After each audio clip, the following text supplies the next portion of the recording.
இதே மாதிரி நான் கூடாஞ்சேரி மலைக்கிட்ட போயிட்டு இப்படிதான் வீடியோ எடுத்துட்டு நான் ஒருத்தர் உட்காந்து இருந்தாரு. சரி அவர்கிட்ட போய் நம்ம இப்போ எங்க இருக்கோம்னாக்கா காட்டுநாயக்கன்பட்டியில இருக்கிற மாபெரும் ஒரு காட்டுக்குள்ள இருக்கும். பாத்துட்டீங்களா? ஓகே. இது வந்து நான் வந்து கம்பேர் பண்றேன், நீ கரெக்டா இது பண்ணு. இப்போ பாத்தீங்கன்னாக்கா இந்த ஏரியா சுத்தியும் பாத்தீங்கன்னாக்கா எரிஞ்சு போயிருக்கு. என்ன காரணம் தெரியுமா? அங்க பாருங்க. கேமரா திரும்ப நீ திரும்புறேன்.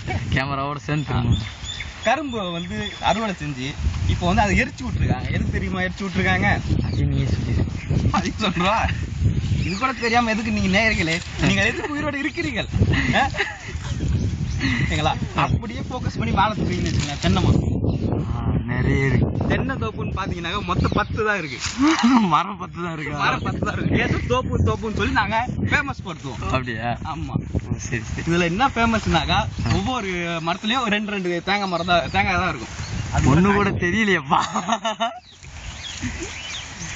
அதையும் நம்ம கண்டுபிடிச்சாலும் அப்படியே வெளியே நாசுக்கா தெரியாத மாதிரி நாங்கள் மறைச்சிருவீங்களா? ஆமாம் ரைட். ஸோ சரௌண்டிங் ஃபுல்லாக பனை மரம் இருக்கும். கீழே பார்த்தீங்கன்னாக்கா இந்த பனை ஓலை இருக்கும்.